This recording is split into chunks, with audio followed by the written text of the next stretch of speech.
because I do that's a lot of kind of what I do now is to kind of work with isolating harmonics. So just to break it down, let's get we can do this note. Can everyone see the shape of this note more or less?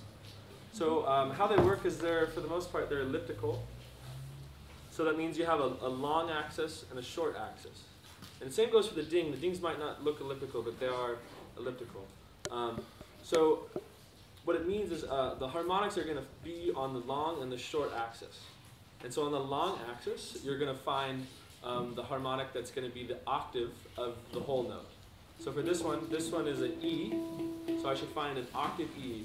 If I dampen this one and then actually strike the long side,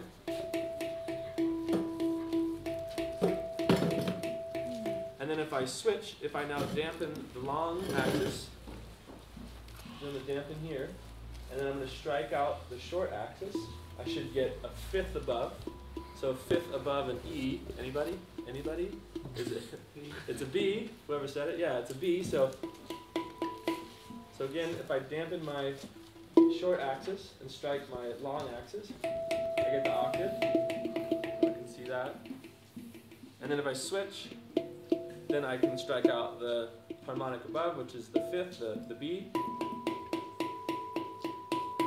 So every note is like that, and it can be a little tricky because a lot of the notes are turned at 45-degree angles and alternate, so it means that your harmonics are going to shift with whichever way the major and minor axis is going.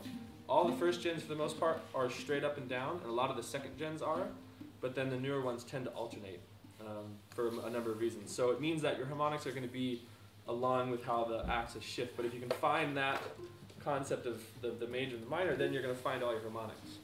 And for me, the beauty of the harmonics is that it's an opportunity to extend your scale, not only in range, but also you're going to find notes in your harmonics that aren't fundamental notes in your scale. For example, on the integral scale, you have an E, like this one, but then the fifth on the E is a B, which is funky for the integral because the integral has a B flat. So that's an opportunity, I can show you on this one, that's an opportunity to gain a different flavor out of your scale that isn't necessarily a fundamental note. So this one is like an integral, except it has one different note. So if I go to my E, same thing.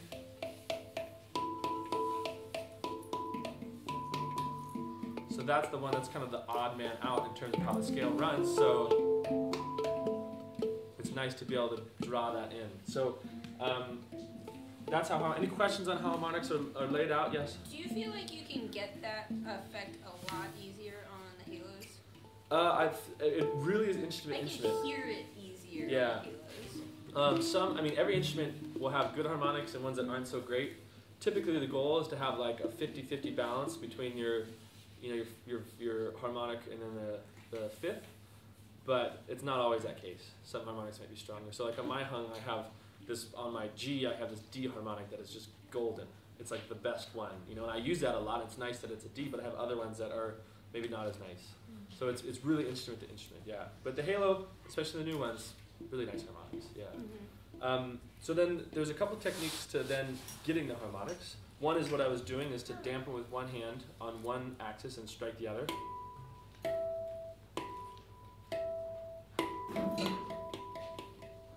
And then beyond that, we'll talk more about this, but there's the dampening isolation, or there's the single strike, which is what I was doing in this one, which is, and it's a little bit of a harder strike, but you have to be really accurate with it to get right on that same thing, that one specific point. And each one is different. I mean, you really have to dig into getting to know your instrument to really get in touch with the exact location of the harmonics. Questions? We'll go more into harmonic isolation later, about specific hand techniques. The next thing I do in that is the waft. And I always like it because it's a nice technique, but with these newer instruments and the sustain being longer, I find that you can actually really incorporate it not just as like a fluttering technique, but to a beat.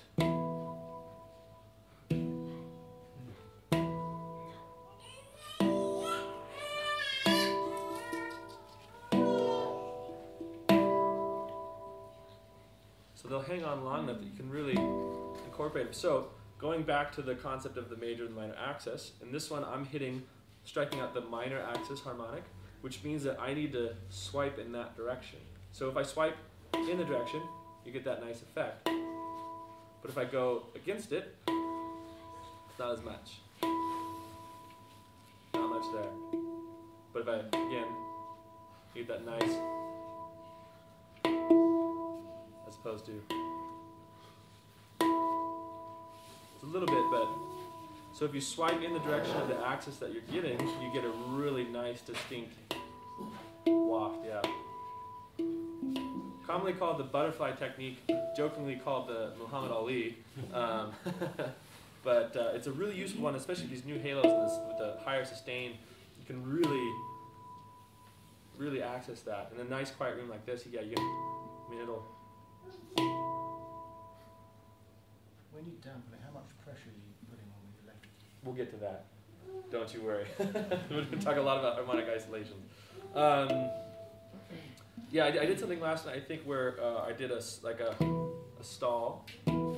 And what I like about those is it's a nice kind of cut. And I usually just, if I can, I like to stall into the dimple. But what's nice about this one is so resonant that by stalling the dimple, I activate other harmonics on the other side of the instrument. So if I can hear it, if I do two, get a little bit different.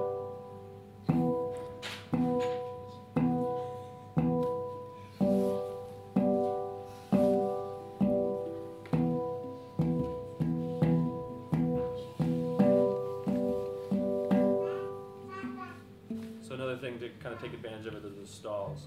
So that gets us through the first part.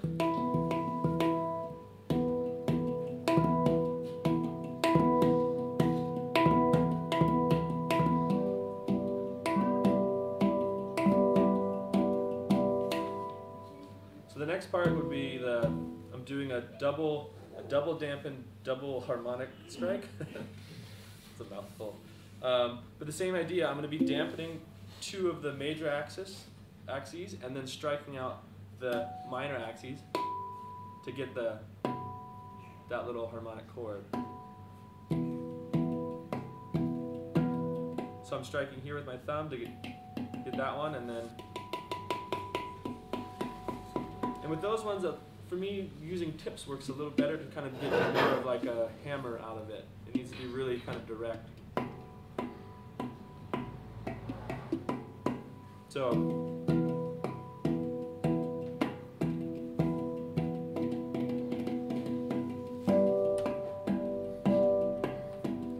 then, so that's the,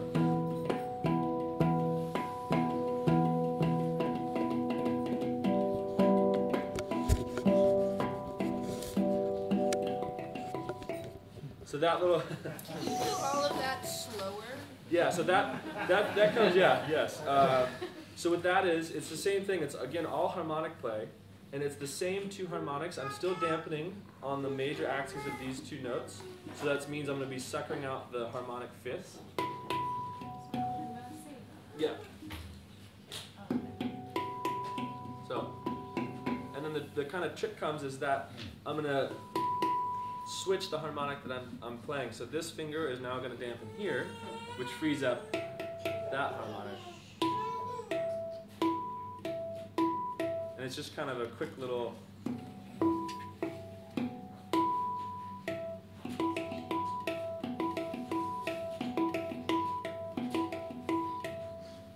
So again, just kind of harmonic play.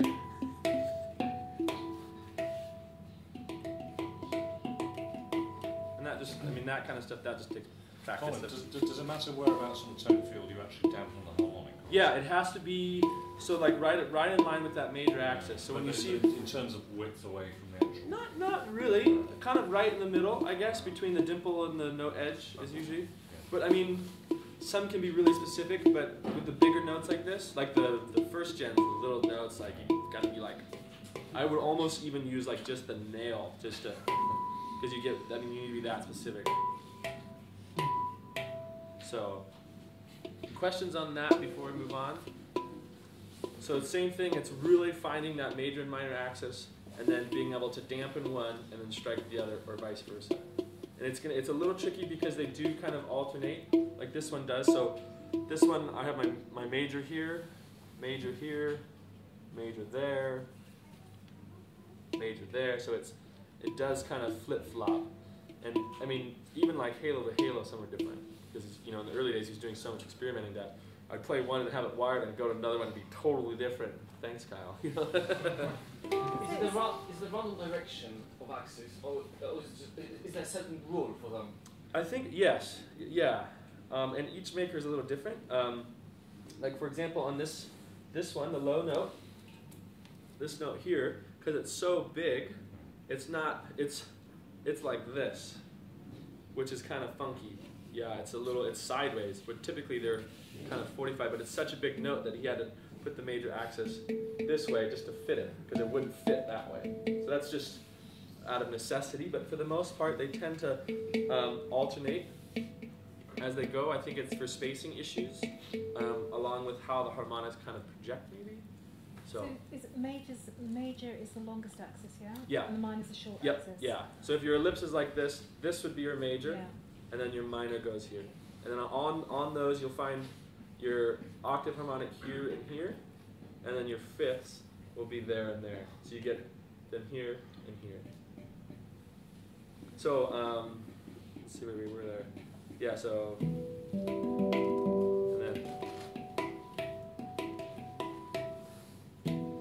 and so at that point, I've only used 4 notes up to that point in the song. But I've actually been activating 7. So my thing is like, I always play as if I'm a listener. Like, what's going to be interesting for me? So if I'm playing like that, and that means I haven't introduced all of this yet. So this is to the listener. My hopes is that this is, when it comes in, will be like, ooh, like that's something new, So I saw a video of David Cherrier, if people know him, and he said something that was really, I thought was great. He said, don't be afraid to be like simple, because then it gives you the opportunity to later become more complex, which I thought was really nice. So in terms of like, you don't have to come out of the gates, going crazy, because you have an opportunity to maybe start with the melody and then build it. So my hopes there is just to kind of set this in. This kind of goes throughout it, and variations.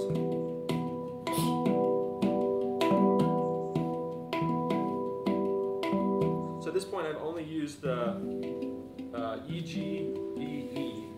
So what I like about this scale is that I can set everything around the E's and the B's, which then I have a C ding. So when I get to my hopes is that by the time your ear hears the ding, it's going to sound out of place, because I'm not focusing on that part. I'm focusing on, and same with the C too. So I avoid those as much as possible, and I bring them in later. And again, that is hoping to kind of trick the ear into thinking that I'm in E's and B's as opposed to C's and G's. So it's just kind of a bit of a switch. So then I start kind of exploring that first note.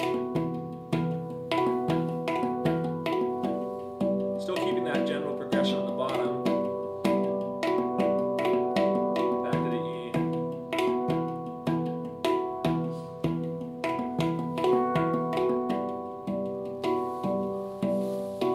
And then I'm going to go into some big chords.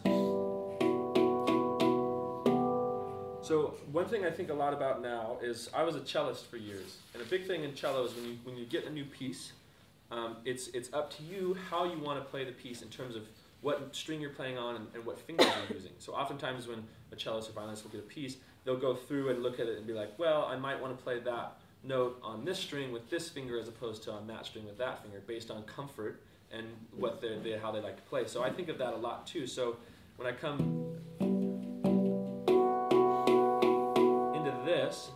this is what feels most comfortable for me. So I'll stay here for a while, because that's pretty comfortable. But when I'm going to switch to go over here, I switch this way, knowing that I'm going to come over with this hand, because otherwise I'd be getting really crossed over, and then I really have to switch again. So for me, that kind of thought of making simple changes in terms of comfort versus necessity. So I mean, I could stay here the whole time, but it's not comfortable for me. So I'll stay here, and then switch when I have to. So same idea applied here. This is pretty comfortable for me.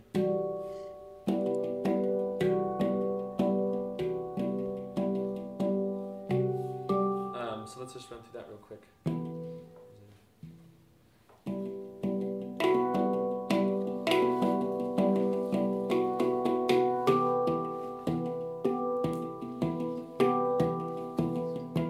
There's a switch.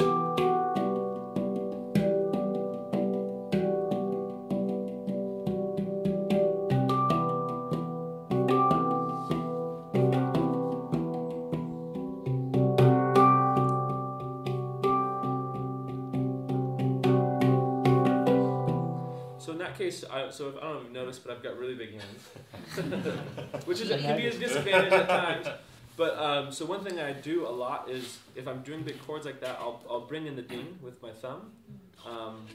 Yeah, yeah. So it's not always possible, but it's a nice trick to kind of thicken things up a little bit. So.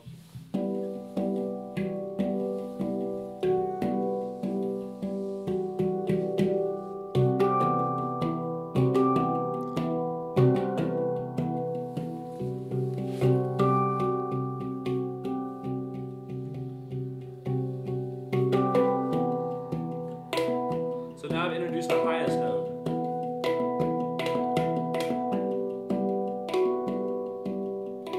And I still haven't played my C yet, which I'm saving.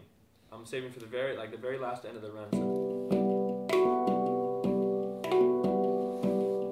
So then I go into this run.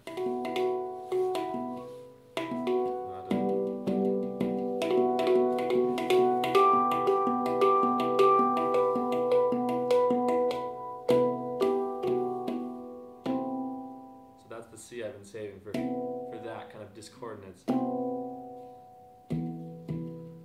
I bring in the ding.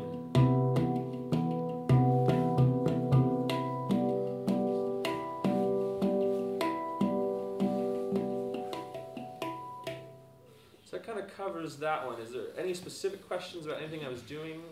Any questions about general thought process or approach? Or Colin, yes, you seem to be doing something at kind of a with your fingers. Yeah. He asked about that last night. So, and I had to think really hard about what I was doing. So I wasn't quite sure. I had to really. So it's a yeah. So it's I think it's called a flam. Yeah. So I'll do it. Let me do it fast and I'll slow it down. That. So it's like a 1, 2, 3, and this one falls right in the middle. And I was telling him what happened one day is I was playing, and my left hand was going slower than I wanted it to, so it kept coming in late. And then I just, instead of fighting, that day just embraced it. Said, okay, you're just going to be late today, fine. And then I really started to like it, so I was hoping to go, but it kept coming a little late.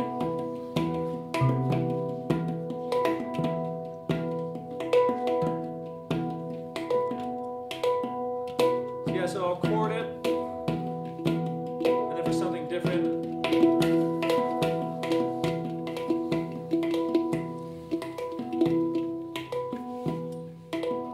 and that kind of goes along with the whole piece of.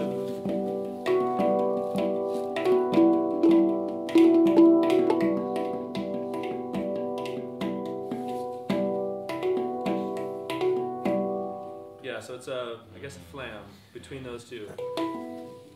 Yeah.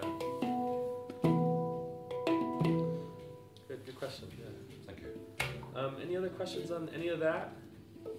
So again, what I like about this scale, and it works on a lot of scales, is that it is based in C. And it's actually like a C major or G major, but by reorienting around the E, thinking of the E maybe as my ding, and then the B as maybe like my first note, you can get a lot of kind of minor out of it. So.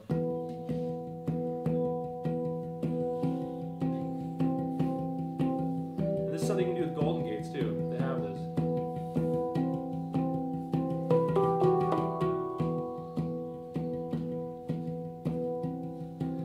something like that, it's very minor, and then if you kind of go into the major, you can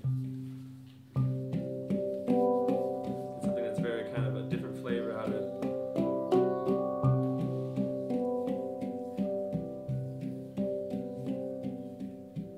So it's, you know, depending on, and really it's all about tricking the ear, because I hopefully hung long enough on that chord that your ear was like, ah, minor, you know, but really it's major. But it's by reorienting around this note and this fifth, and really that chord, hopefully it's tricking your ear into thinking that, oh, this is a minor scale. So you have that ability to kind of twist these scales, and it's just like the integral scale, it's D minor, but if you kind of reorient it, you can make it really major. You can make it into its alternative, it's F major. So there is the ability to kind of twist these scales. But yeah, Golden Gate can do that E to B, E to C, which is that really kind of desired. And it's nice to have the G down there too. Is that an integral? No, this is bells. Could you demonstrate what you're talking about? Majors not on an integral. Yeah, Yeah. let's see if I can do Colin it. has an integral there. Okay, I could probably do it on this one. I mean, it's about the same, but yeah, like, so. But if I start focusing around kind of the Fs, which would be the new bass.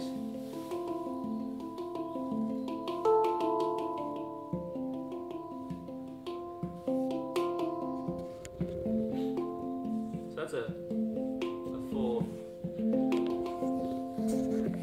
major chord, so it's in there. And it doesn't hurt to look up chord structures if you want to really think about reorienting and figuring out like where is my major chord. So I mean, as opposed to that'd be D minor, as opposed to the major. So just a thought. Could you demonstrate the harmonics on On this, yeah, absolutely. Yeah. So any questions on what I was doing on the halo? I might come back to that and maybe talk a little bit about vertical playing and some of the techniques I was using there. I think that might be worth talking about, but if everyone's okay with that, I'll switch to this. So a lot of the same stuff is going to apply in this with the harmonics. So maybe let's start with, I was doing the...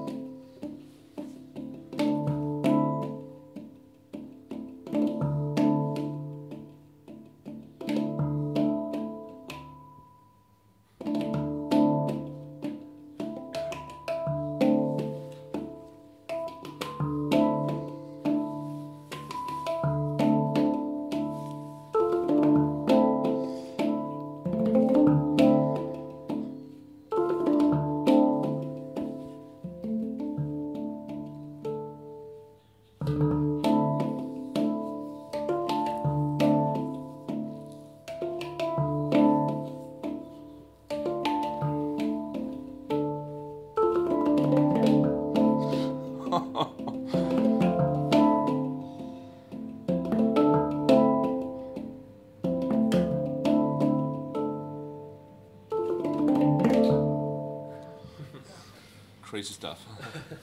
So, thank you. So, a lot of the same stuff was done there in terms of the harmonic play. And the concept of pulling out harmonics that aren't any of the fundamentals on my instrument just happened there. So it's that B. And then, so I was doing a lot of starting with the dampening. And with that piece, usually what I'll do is I'll start really dampen. And sometimes I'll even dampen the ding, so it's just like... Yeah, exactly. So that way when I finally do open it up, again it's kind of tricking the ears. Give them a little bit.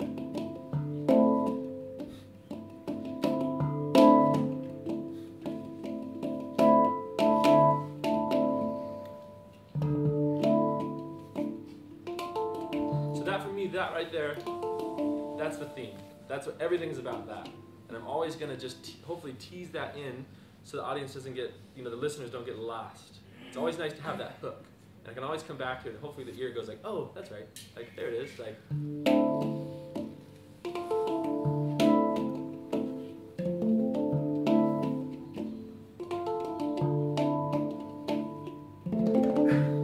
So, when I start going fast, it's kind of this weird dichotomy.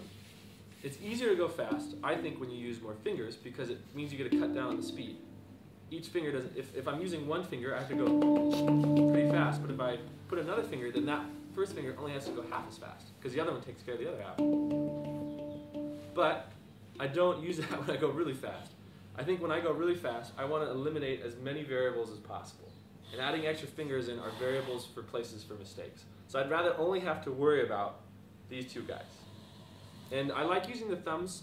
It's more comfortable for me on the top notes, but it is a nice, it is, I feel like I reset nicely for the other note on the second strike. So that's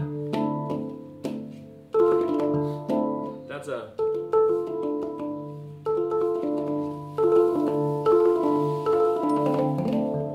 so that run is just thumbs.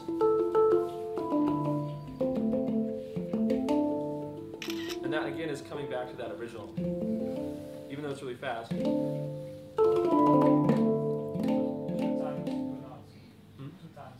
Yeah.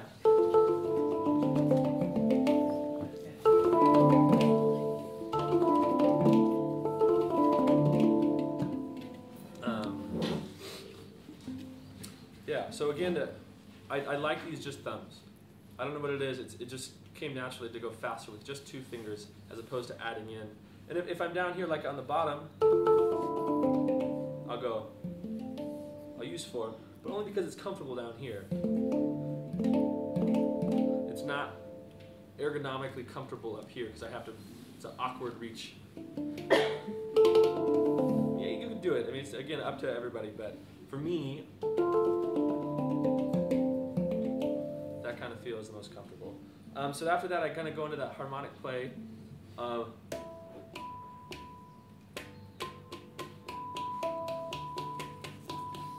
and old Lefty here is coming along, but that was probably the best I've ever done it, what I just did, so I was quite pleased with that. But Lefty has some issues. So let's maybe take a moment to really talk about one-handed harmonic isolations. So for me, it's nice to be able to strike them out with 2 hands, but there's such an advantage to be able to do it with 1, because it means that your other hand can be doing all kinds of stuff. So you're not dependent on 2. You don't have to bring 2 over just to get 1 harmonic. So how the hand works, and there's a couple variations, and this is what Manu does with his harmonic isolations, is the basic idea is that what I'm doing with 2 hands, I'm now going to do with 1. I'm going to dampen and strike all with 1 hand. And so I dampen with the tip of this ring finger. And the hand looks like this. It's incredibly awkward to get into.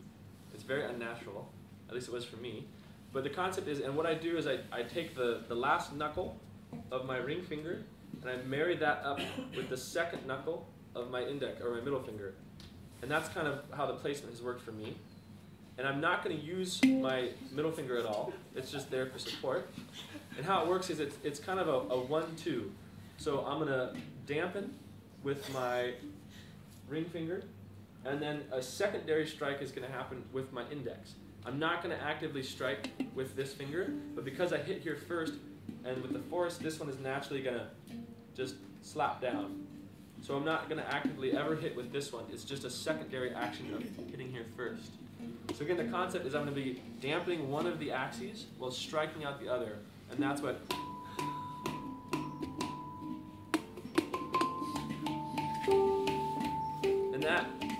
And that just takes practice. Can you do that with both hands? I can do it with both hands. I'm better with my right, but old Lefty's coming along, yeah. But I mean, it honestly has been a lot of just being able to go from here to here really fast. And just getting comfortable getting into that really awkward hand position. And you'll find some have better harmonics, some notes have better harmonics, some instruments have better or worse, so yeah, they're there, you'll find them. So that run that I did, I come out of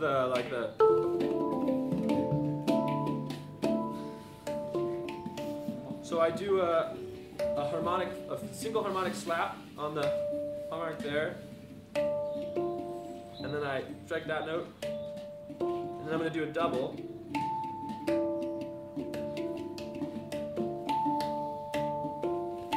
So for those over here, I go.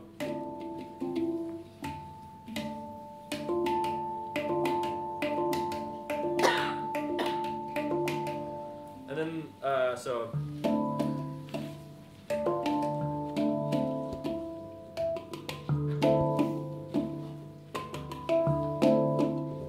So again, that's the concept of being able to extend my scale. I don't have a B on this in the fundamental, but I do have a B harmonic, so I can go like the BBC and back. I don't know, questions? Questions on that? So I guess that's the concept, is just being able to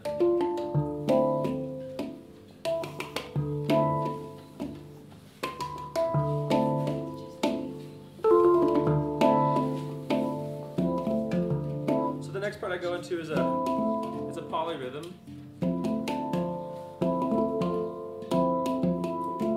and making chords too. And one thing I focus on with this one is giving the instrument an opportunity to really sing out. So I'll hit chords and then not go back to them. So I let that one just kind of, it's going to just trail off, and I'm not going to interrupt it. But I'm already going to be back over playing, but that one's still going to be going. So I think it's really nice to give these an opportunity to really sing out without interrupting kind of the dissipation of the note. So.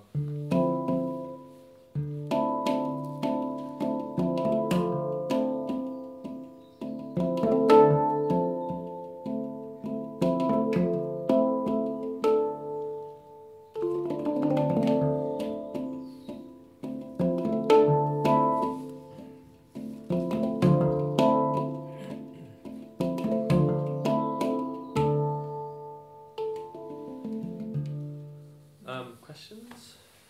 Comments? Kelly, smart remarks? We've been humbled into silence. So if there's no more questions, maybe what I'll do is I think I might talk a little bit about vertical playing, and then maybe come back to the second to last one I did.